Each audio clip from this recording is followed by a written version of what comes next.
우리는 하나님이 없이는 살 수 없다고 생각하는 사람이 있고 하나님이 없이도 잘 살 수 있다고 생각하는 사람이 있습니다.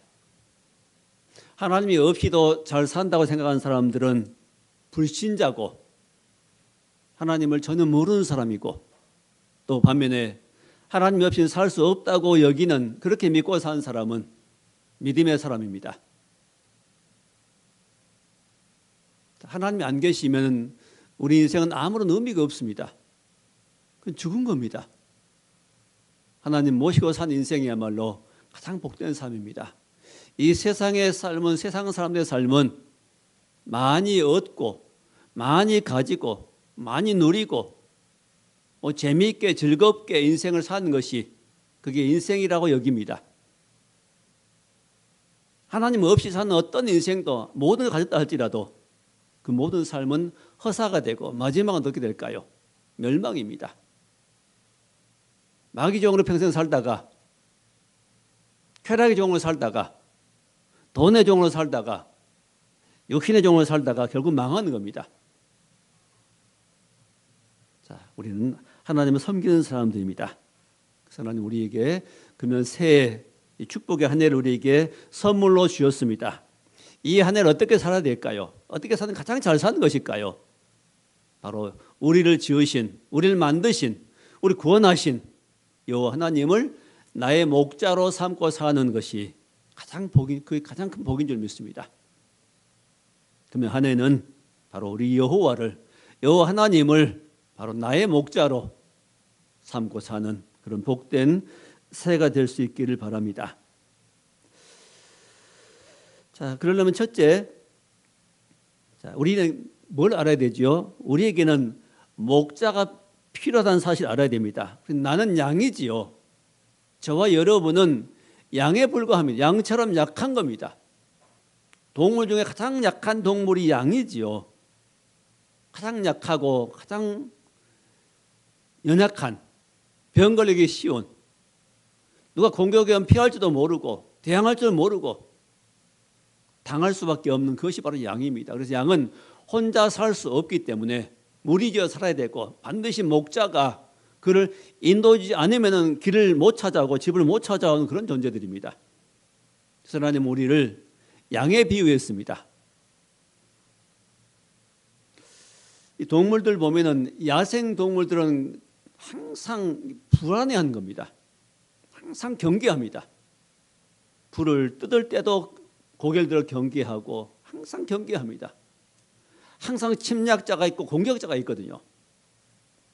야생 동물에 평안이 없습니다. 그래서 늘 경계하고 자기를 보호하기 위해서 애를 씁니다. 어찌 보면 평생 불안 가운데 사는 거죠. 안 잡혀 먹기 위해서 사는 겁니다. 근데 양은 안 그러거든요. 목자가 지켜준 양은 마음 놓고 편안하게 삽니다. 이게 야생 동물과 또 양의 차이입니다. 자, 세상 사람들은 야생 동물처럼 살아간다면 우리는 모든 것을 하나님께 맡겨두고 하나님의 보호 속에서 평안하게 사는 겁니다. 그게 성도의 삶이라고 할 수 있습니다. 그래서 다윗도 이것을 경험했기 때문에 1절에 여호와는 나의 목자시니 내게 부족함이 없으리로다. 하나님이 나의 목자가 되시니 내게는 부족함이 없습니다 하고 고백합니다. 이 신앙 고백이 정말 아름다운 고백인 것 같습니다. 너무너무 아름다운 고백. 그러니까 이런 고백을 하면 살아야 되겠습니다.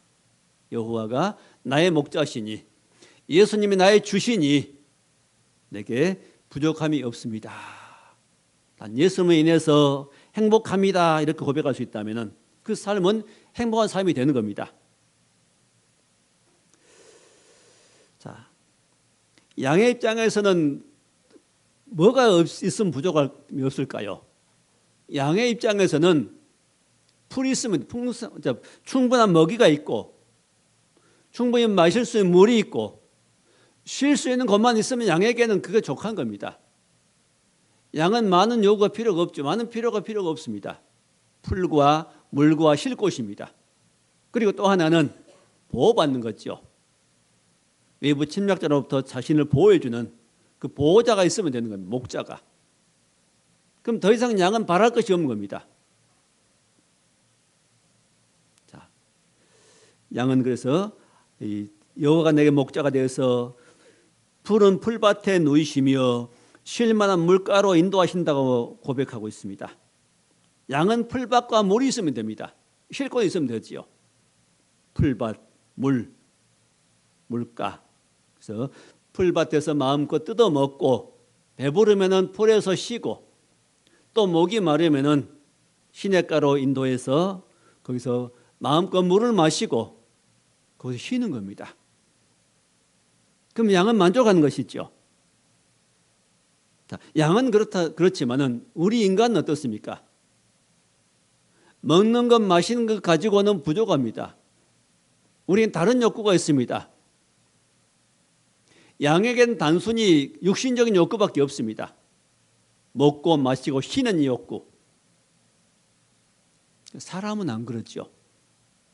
사람 먹고 마시는 것, 쉬는 것, 육체가 먹고 배불리 먹고 몸이 쉬고 하는 이 정도 가지고 만족할 수 없죠. 우리 속에는 영혼이 있습니다. 영혼.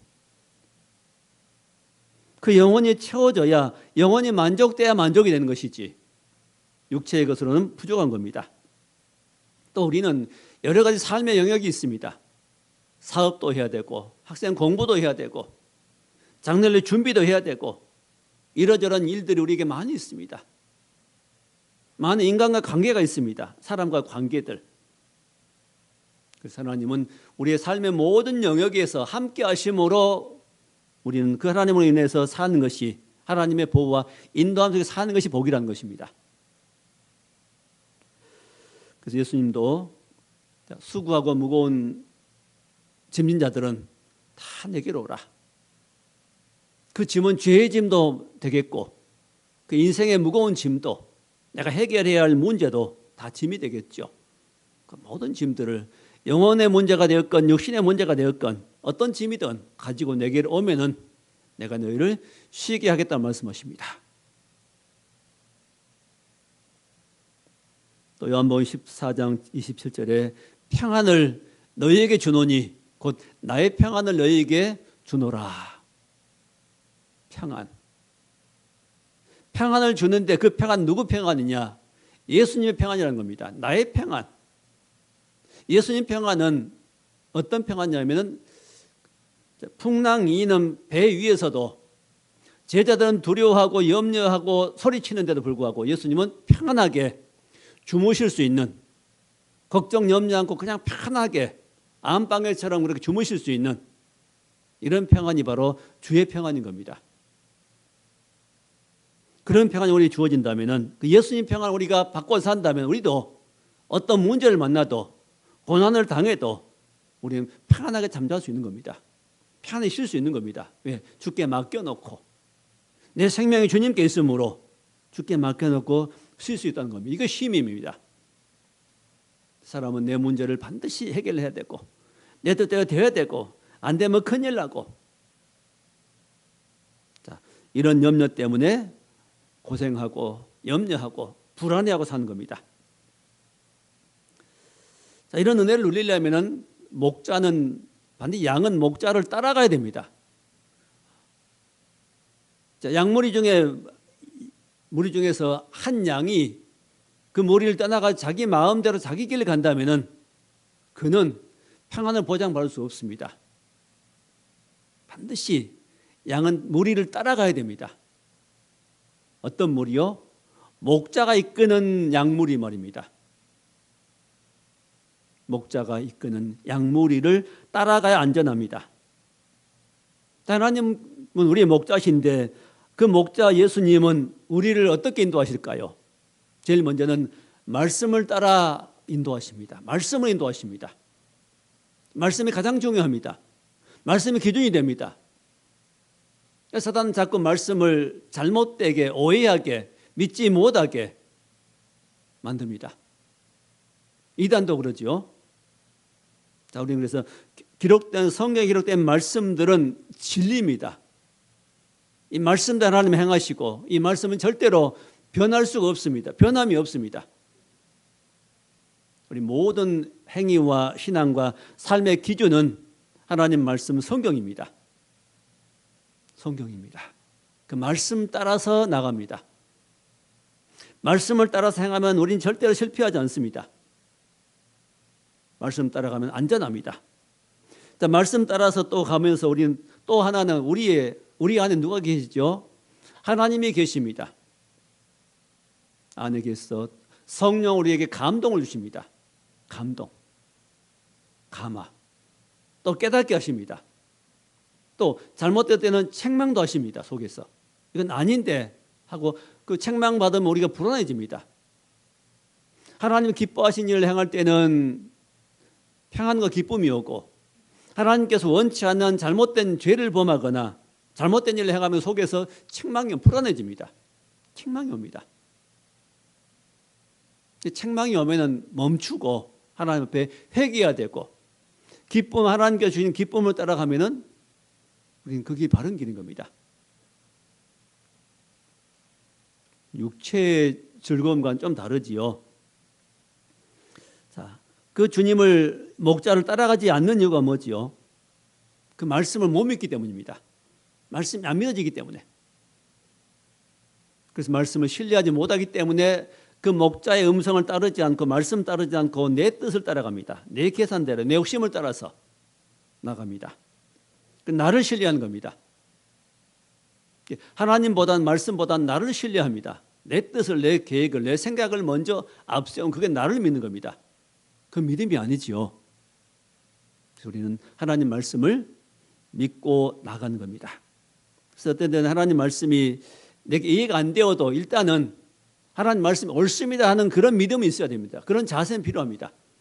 안 믿어져도 하나님 말씀이니 하나님께서 하신 말씀이니 그 말씀이 내 생각보다 옳습니다 하는 걸 인정해야 됩니다. 자, 하나님께서 자기 백성을 광야에서도 인도하셨지요. 40년간 길을 갈 때도 그 길을 그들에게 만나를 매일 내려주시고 먹을 것은 주었습니다. 필요할 때 물도 계속 주셨습니다. 근데 문제는 뭐지요? 그 음식이 맛이 없다는 겁니다. 하나님은 분명히 그들의 살아갈 그 광야길을 가는 동안 필요한 모든 것은 다 주셨, 기본적으로 필요한 건 다 주셨습니다. 다 주십니다. 신발도 헤어지지 않게 하시고 옷도 떨어지지 않게 하시고 뜨거운 햇빛을 막아주신 구름을 주시고 밤에는 불로 불기둥을 비춰서 그들 비춰주시고 지도자를 세워서 그의 길을 인도해 주시고 율법을 전해주시고 말씀을 전해주었습니다. 그런데 그들은 무엇 때문에 원망 불평하지요? 그 길이 자기 생각에 안 맞다는 겁니다. 자기들 길과는 자기 생각과는 다르다는 것이죠. 길 때문에 음식 때문에 불평합니다. 우리도 그렇게 살 때가 있습니다. 내 생각과는 다르게 하나님 인도하신 것 같고 내게 좀 부족한 것 같고 원망하고 불평하고 그래서 이스라엘 백성들에게 네 가지 광야에서 가장 잘못된 것 네 가지가 있죠. 원망하고 또 하나는 하나님을 시험했습니다. 하나님이 옳은데 그래서 하나님을 시험한 겁니다. 우상 숭배하고 간음하고 자 그렇게 하지 마라 하나님 말씀하십니다.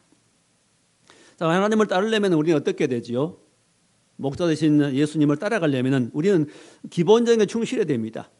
가장 첫째 되는 것이 예배지요. 예배 생활입니다. 하여튼 교회에서 주어진 정해놓은 예배 시간 이것을 지키는 것이 가장 중요합니다. 하나님 말씀은 항상 예배를 통해서 주어지거든요. 축복은 예배를 통해서입니다. 예배를 등한히 하고 예배를 무시하고 하나님을 섬긴다. 그건 있을 수 없습니다. 하나님 앞에 드리신 최고의 것은 예배입니다. 예배. 주일 오전 예배뿐만 아니라 주일 오후 예배도 드려야 되고 누구만 드려야 되는 게 아니고 수요일 예배도 드려야 되고, 또 요즘 갈수록 예배가 더 무시되는 그런 시대입니다. 그래서 이미 성경에도 그걸 예언하고 있는데, 어떤 사람들 습관같이 하지 말고 주님 오실 날이 가까울수록 더욱더 예배를 충실하자고 말씀하십니다. 예배. 기도에 또 참석해야 되고, 이 예배 생활이 가장 중심 핵심입니다. 예배 생활을 잘못하고는 절대로 믿음을 유지하기 어렵습니다. 왜요? 하나님의 축복은, 그 능력은 예배를 통해서 오기 때문입니다. 또 기도가 꼭 필요합니다. 교회에서 하는 기도뿐만 아니라 개인적인 이 기도의 생활이 꼭 필요합니다. 기도해야 하나님을 따라갈 수 있습니다. 목자이신 예수님을 바로 따라갈 수 있습니다. 그것만 가지고 부족하지요. 성경도 매일 보아야 됩니다. 말씀을. 하나님 말씀. 자, 금년 새해에는 최소한 성경 창세기부터 요한계시록까지 한 번은 읽어야 되지 않겠습니까? 하루에 3장 정도만 읽으면 읽을 수 있습니다. 하루에 3장씩, 주일날은 5장씩, 5장입니다. 1장, 2장 하는 그 장. 그럼 성경 1년에 한 번 정도 읽을 수 있습니다. 읽기 어려운 분들은 요즘 어플로 성경 들을 수 있는 어플도 많이 있습니다. 말씀을 가까이 할 수 있기 바랍니다. 자, 말씀을 가까이 해야 우리 영혼이 살아납니다. 예배를 드려야, 또 말씀을 보아야, 또 기도를 드려야 해야 그 영혼이 자라납니다. 또 하나는 우리가 주의 말씀대로 행할 때 또 영혼이 자라납니다. 이렇게. 자, 목자는 양들을 새끼 양은 길러주고 어미 양들은 건강하게 해줍니다. 양들이 건강하게 자랄 수 있도록 해주죠. 성장하고 성장한 양들은 새끼 낳을 수 있게 해주고 더 건강한 모습으로 지낼 수 있도록 도와주는 것이 목자입니다. 자, 하나님께서 우리를 구원하고 내쳐버린 게 아니라 우리도 자랄 수 있게 하시고 길러주시고 건강한 양들로 성도로 자랄 수 있도록 해주십니다. 하나님은 우리의 영혼의 목자이십니다. 우리의 삶의 목자도 되지만은 더 중요한 것은 영혼의 목자이십니다. 영혼이 자라고 하나님 백성답게 살아갈 수 있도록 하나님께 우리를 인도해 가십니다. 반드시 우리는 요 하나님이 우리의 목자가 되시고 주 예수님이 나의 주가 되셔야, 그분을 따라야 우리는 바른 양이 되어서 이 땅에서 복되게 살아갈 수 있습니다. 자, 두 번째는, 우리 여호와 하나님은 우리 영혼을 소생시켜 준다 말씀하십니다. 무엇을요? 영혼을 소생시켜 주십니다. 그 영혼이 소생된다는 것은, 소생이란 뭐지요? 죽었는데 살리신 거지요. 죽은 영혼을 살려두십니다. 우리를 통해서요. 예수님을 통해서, 예수님 십자가를 통해서, 예수의 피를 통해서 죽은 영혼을 사망에서 생명으로 옮겨주었습니다. 또 하나 소생이라는 것은 침체할 때, 침체에서 우리를 건져주시는 거죠. 수렁에 빠졌을 때, 넘어졌을 때도 우리를 일으켜 주십니다. 고린도후서 5장 17절에 그리스도 안에 있으면 새로운 피조물이라. 누가 되었건 누구든지 그리스도 안에 있으면 새로운 피조물이 된다고 말씀하십니다. 옛사람은 지나고 새로운 피조물이 됩니다. 예수 안에 있으면, 예수 믿고 예수 안에 있으면 새로운 피조물이 되고, 새로운 피조물은 하나님이 가만 안 두시고 우리에 계속해서 은혜를 베푸시고 성령의 기름을 부어주시고 우리 속에서 감동하시고 우리의 길을 인도해 주시고 깨닫게 하셔서 그 영혼이 잘 될 수 있도록 인도해 가시는 겁니다. 하나님 우리 어떻게 한다고요? 영혼이 잘 되게 하십니다. 영혼이. 뭐가 잘 되게 해요? 가장 먼저 하나님의 관심은 우리의 영혼입니다. 어떤 우리의 문제보다도 사업보다도 하나님 관심은 우리 영혼입니다. 그래서 그래서 우리는 늘 그 주의 이름을 불러야 됩니다. 주 앞에 기도하고 우리 기본적인 것 말씀드렸죠. 그렇게 충실하면은 하나님께서 우리를 인도해 가십니다. 예수 이름 부르면 소생되고 새 힘을 얻게 되고 또한 이길 수 있는 능력이 주어집니다. 자, 우리의 길을 가장 방해하고 해방하는 것은 누구지요? 원수입니다. 원수. 5절에 보니까 주께서 내 원수의 목전에 내게 상을 차려주시고, 내 원수는 누구죠? 마귀지요. 사람은 우리 원수가 아니고 사람을 나의 원수 삼고 살면 그 사람은 계속 시험 가운데 헤매게 됩니다. 그 영혼 침체 어두워지는 겁니다. 우리 원수는 사람이 아니고 악한 영들입니다. 보이지 않는 악한 영 마귀 사단입니다. 그 원수의 목전에서 원수가 본 앞에서 내게 상을 차려주시고, 믿음으로 살면은 하나님께서는 그 원수가 본 앞에서 어떻게 해요? 상을 차려주시고 기름으로 머리에 발라주신다고 말씀하십니다. 상을 차려주고 기름 발라준다는 건 무슨 뜻이냐면은 우리나라에는 없는 풍습인데 그쪽 유대 지방은 아주 귀한 그 잔치집 가장 귀한 손님에게 머리에다 기름을 발라준다고 합니다. 부어준다는 거죠. 가장 귀한 사람에게. 자, 원수 마귀 앞에서 하나님은 내게 상을 차려주신다. 원수 마귀가 부럽게 된단 말이죠. 부러워할 정도로 하나님을 대우하신다는 말씀입니다. 귀한 사람을 대우하신다. 다윗도 많은 경험한 것 같습니다. 블레셋 군대가 쳐들어오고 골리앗이 위협할 때 그는 여호와 이름으로 담대히 나가서 그를 죽이죠. 이기게 됩니다. 원수는 물러가고 원수는 도망가고 하나님이 다윗을 높이 세워주십니다. 원수가 다 보지요. 그것을 하나님이 세우신 그걸 봅니다. 다윗은 어렸지만 힘이 없었지만 하나님을 의뢰하고 나가니까 하나님께 그의 힘이 되시고 능력이 되어서 대신 싸워주시고 대신 이기게 하시고 원수의 본 앞에서 큰 승리를 거두게 해줬습니다. 반면에 우리 그리스도인들이 잘못하면 누가 그걸 보지요? 원수 마귀가 봅니다. 은밀한 걸 죄를 지으면 원수가 봅니다. 그것을 원수 마귀가 보아서 그것을 고자질하지요.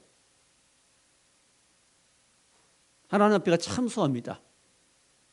누구 성도는 누구는 저렇게 죄를 짓는데 하나님 가만두고 보십니까? 이렇게 말하는 거죠. 하나님 우리의 선한 모습도 보시고 잘못된 모습도 다 보십니다. 잘못하면 원수가 참소합니다. 고자질하죠. 반면에 우리가 믿음으로 살 때 하나님 의지할 때 하나님은 원수가 보는 앞에서 상을 차려주시고 원수를 부럽게 하시는 하나님이십니다. 자, 세 번째는 의의 길로 인도하시는 하나님이십니다. 여호와를 목자로 삼을 때 우리를 의의 길로 인도해 주십니다. 바른 길이죠. 세상의 길은 불의한 세상이고 불의한 길을 갑니다.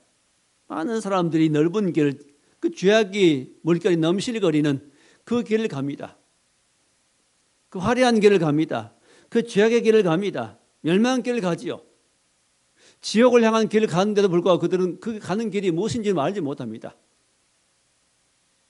오히려 그런 길을 세상은 부추깁니다. 그게 아름다운 길이라고 옳은 길이라고 많이 부추깁니다. 많은 사람이 속아서 간 겁니다. 생명을 인도하는 길은 좁고 찾는 자가 잡고 멸망을 인도하는 길이 넓어서 찾는 자가 많다고 말씀하십니다.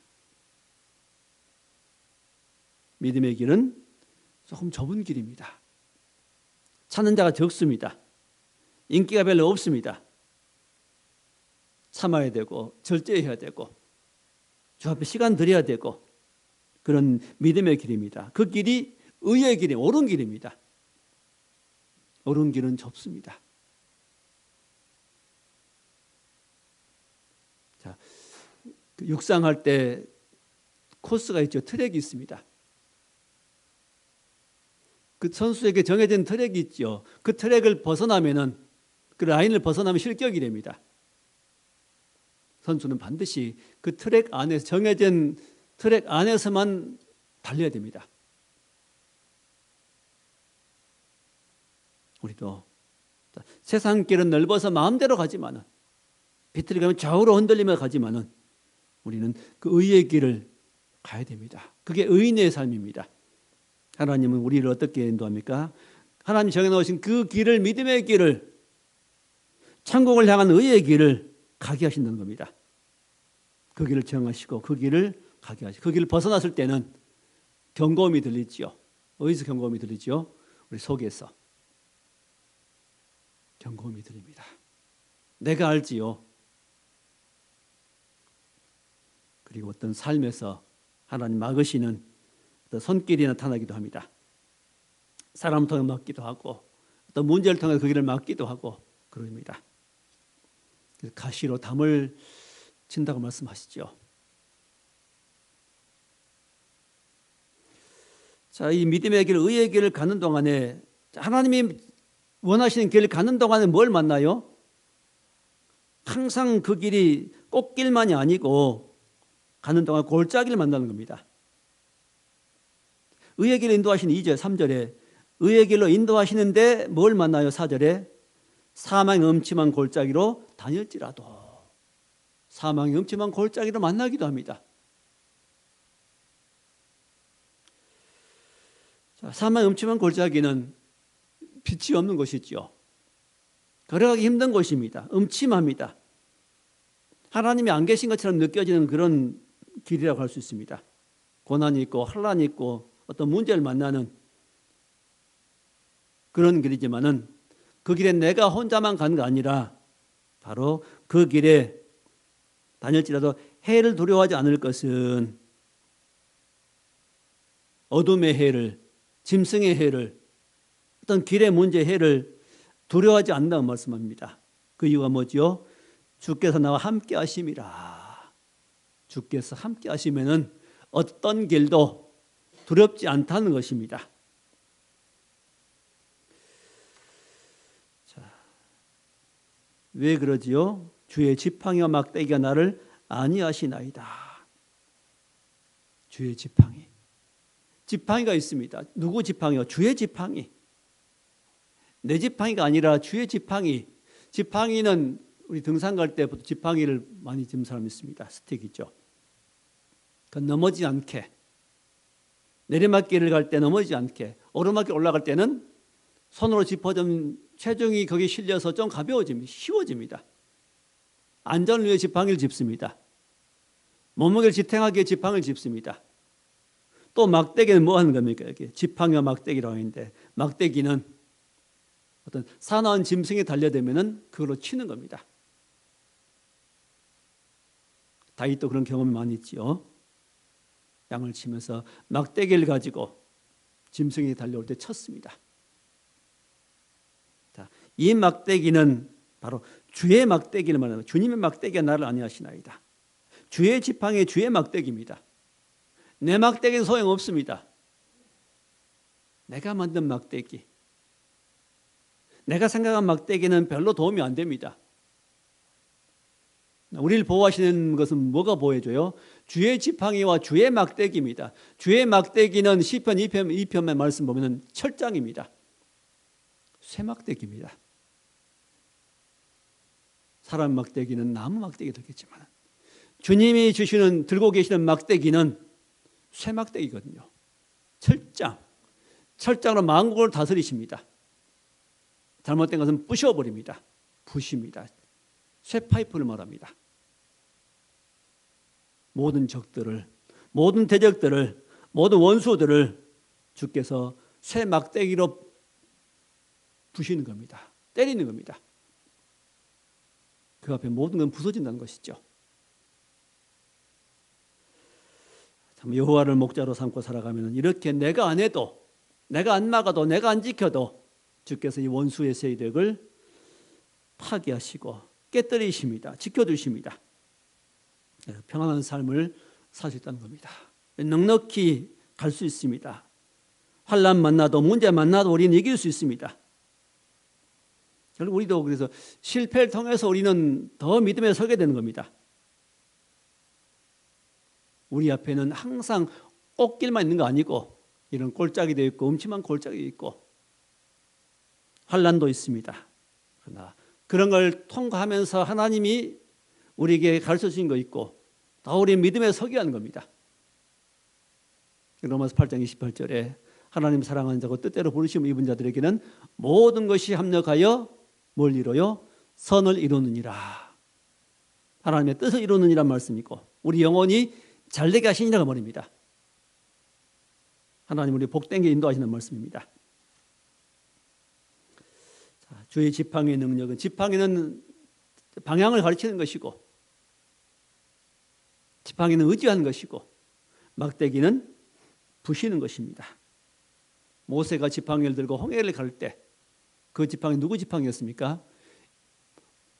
겉으로는 모세가 든 지팡이였는데 그 지팡이는 여호와의 지팡이로 손에 잡았다고 했습니다. 그 전에 양을 기를 때는 그냥 모세 지팡이였지만은 그걸 가지고 하나님의 일을 할 때는 그게 하나님의 지팡이가 되었습니다. 하나님의 도구로 쓴 겁니다.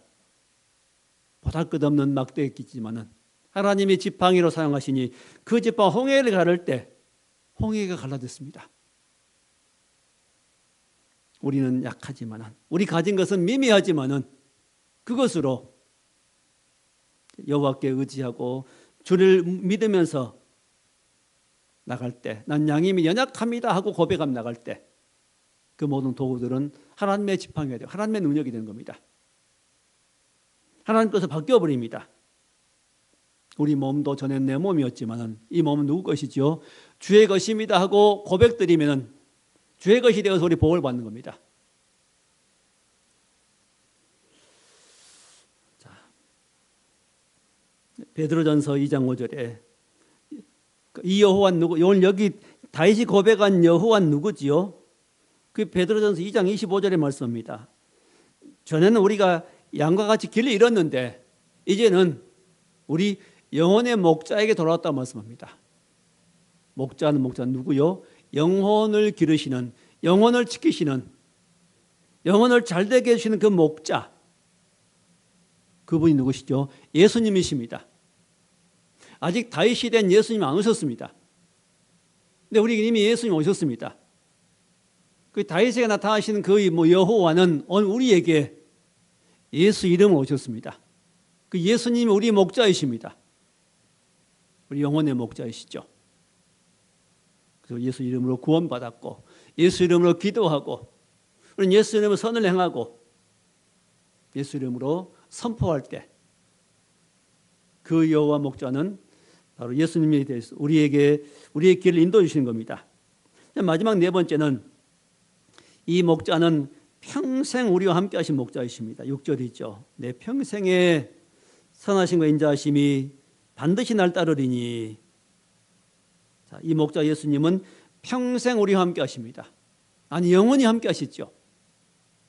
이 땅에 사는 날 동안 순간까지 우리가 이 땅에 살아 숨질 때까지 그 이후라도 그 영원한 목자가 된다는 말씀하십니다. 요한계시록 보면 우리 영원한 목자가 되어서 우리를 생명수 샘으로 인도하시는 말씀하십니다. 생명수 샘. 아까 여기는 다윗은 뭐라 했죠? 물가인데 결국 그 물가는 결국 어디까지 연결되는 겁니까? 이 땅에서 양에게는 물가지만은 우리에게는 그 생명수 샘은 지금 이 땅에서도 우리 사는 동안 성령의 물결이고 샘이고 강이고 장차 하나님 나라의 천국에 들어가면은 그 생명수 샘이 있습니다.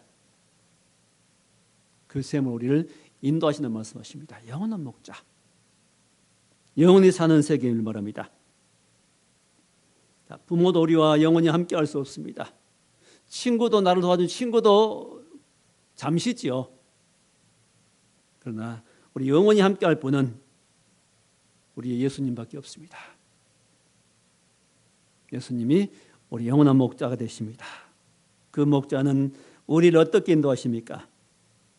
선하심과 인자하심이 반드시 날 따르리니. 날 따라다니십니다. 나와 함께 하십니다. 선하게, 인자하게. 내가 잘못해도 인자하신 모습으로 나를 대해 주십니다. 나를 선하게 바꿔주십니다. 선하게 하십니다. 잘못된 길로 갈지라도 다시 돌려서 우리를 선하게 만들어 주십니다.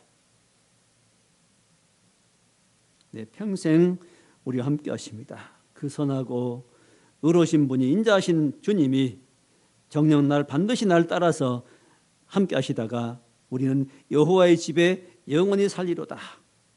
천국에 가서 영원히 사는 축복까지 누리게 할 것이라는 말씀입니다. 이런 복이 이미 우리에게 약속되어 있습니다. 우리는 그러면 한 해도 여호와 하나님, 또 보내신 독생자 예수님, 십자가에 못 박아 죽으시고 부활하신 이 주님이 우리의 목자이십니다. 우리 영혼을 잘 되게 할 것입니다. 우리 삶을 지켜주실 것입니다. 목자와 함께 이 목자의 뒤를 따라 말씀을 따라서 나감으로 인도받고 보호받고 그 영혼이 잘 되는 우리 삶이 복을 받는 한 해의 삶이 될 수 있기를 주의 이름으로 축원합니다. 기도하겠습니다. 하나님 감사합니다. 우리에게 참 목자 되신 예수님이 계시는 감사합니다. 세상을 만드시고 세상을 구원하시며 심판하실 주님이 우리 주가 되심을 감사합니다. 목자 예수님을 내 마음속에 모시고 그 주님 부르며 기도하며 예배하며 의지하며 목자의 인도함 가운데 한 해를 삶을 살아갈 수 있도록 하나님 함께 하시고 복된 삶을 사는 한 해, 승리의 삶을 사는 한 해가 될 수 있도록 인도해 주옵소서. 예수님 이름으로 기도하옵나이다. 아멘.